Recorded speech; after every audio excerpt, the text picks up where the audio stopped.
Welcome and thank you very much for checking out this very special edition of Geek Classic Reviews, my beautiful geekies. We are in a very uncertain period of the time. No movies are coming out, and every day we only find out that more movies are getting delayed, either to 2021 or indefinitely. No dates.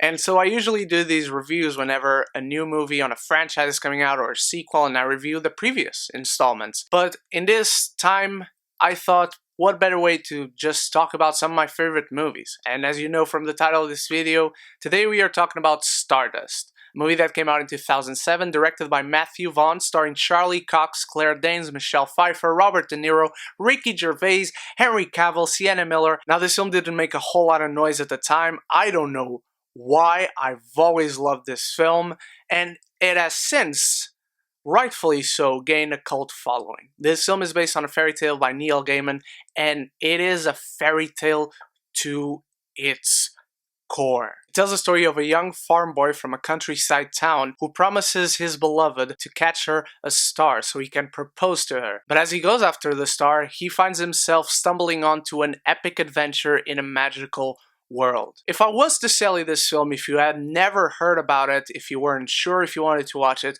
I'll tell you, Princess Bride. You love The Princess Bride, right? Who doesn't? Imagine Princess Bride, but a high fantasy version of it. You want comedy? This film is funny. You want action? This film has got it in spades. You want adventure? I don't remember many movies in recent memory reaching this standard and this epicness when it comes to adventure. You want high fantasy? Lovers of fantasy have no choice but to love this film. You want romance? This film is a pure romance. It's a fairy tale, and it's a beautiful fairy tale. It's welcoming to adults and kids alike. It's got enough elements of horror to scare some kids. The performances are just right. Tristan Thorne, played by Charlie Cox, is one of the most charming and likable heroes I have ever seen. He literally gets a visual glow up midway through this film. I mean, how can you not root for this guy? Michelle Pfeiffer is deliciously wicked as the main witch, Lamia, who's after the star because she seeks eternal life. Mark Strong plays the prince of this kingdom, whose father, right before his death, threw this ruby into the sky, who caught up to the star and then made it into a shooting star, and so he's also after the star because he wants to be king. But I have not mentioned one performance yet because he steals the show when he's on screen, but I'll get to it. Tristan and Yvain's relationship, played by Charlie Cox and Claire Danes respectively, is so reminiscent of the relationship of Wesley and Buttercup in The Princess Bride. It's very different, but in terms of its charm, in terms of its authenticity, you feel this relationship naturally grow and flourishing through their misadventures, through their arguments, through their decision making in this film. You cannot help but fall in love with these characters. The performances help, of course, but the writing is so sharp.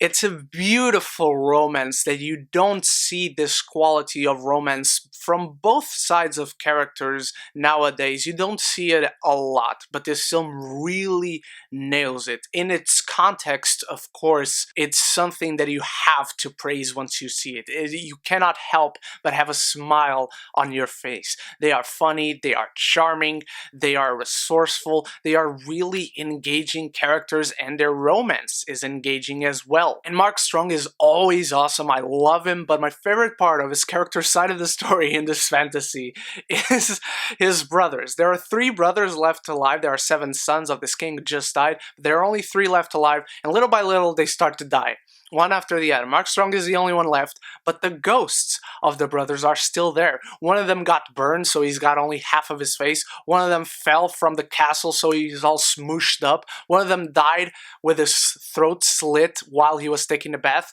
so he's naked and he's got this blue blood coming out of his throat. And so they comment on events and they react to things, and it's so freaking funny and it's so engaging. They never allow this film to be boring for a single second. But now let's get to my favorite performance. I wouldn't say my favorite character, but my favorite performance Captain Shakespeare the Sky Pirate, who's played by Robert De Niro. He is awesome. This is the one thing I will not let you know anything about in case you don't know. This is one of the most surprising characters I remember seeing. You really don't expect this character to be the way he is, but when he turns out to be, it's not only funny, but there's a little bit of depth, and it's actually emotional. Not that I started crying, not that I teared up, but at first I thought it was funny and I thought that's how they'll leave it, that's how they use him. But really, no, it's about being true to yourself and being who you want to be, to his crew of pirates, to the world, to whoever. And I briefly mentioned action. This film has got action in spades. With Michelle Pfeiffer, you always got action, but Tristan learns sword fighting from Captain Shakespeare, which he uses a lot near the end of the film.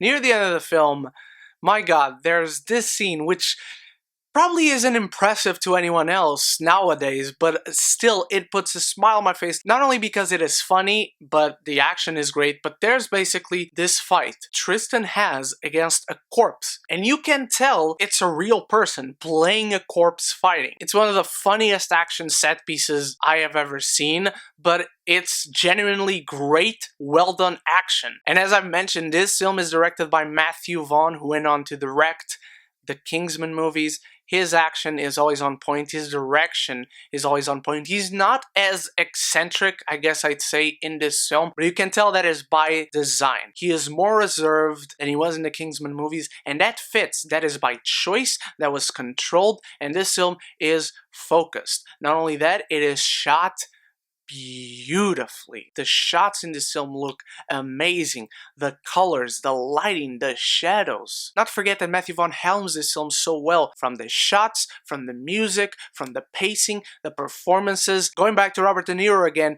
he has the enough amount of hamminess, but the enough amount of heart and charm, and he's also funny, but he's also a character you relate to and you cannot help but like. That's basically every character in this film, apart from the villains, which purposefully you cannot like. They make you not like these characters. If you have never seen Stardust, I cannot recommend it enough for you. I am not going all the way in this review because there are only so many more things I could say without spoiling anything. The lore is spectacular. The world building is out of this world, no pun intended. It's simply a movie you have to watch. Not only if you love fantasy, if you love Neil Gaiman, not only if you love The Princess Bride, not only if you love Matthew Vaughn and want to see some of his earlier work, not only if you love Charlie Cox or Henry Cavill and want to see some of their earlier work, not only if you love Michelle Pfeiffer and Robert De Niro, but want to see them playing such different characters than you usually see them play, and they fit so well into this film. The direction of Vaughn combined with was original works from Neil Gaiman combine beautifully. The sensibilities match, the heroism is there, the charm, the heart for days. It's as great and as enchanting as fairy tales come. I'm giving Stardust an A.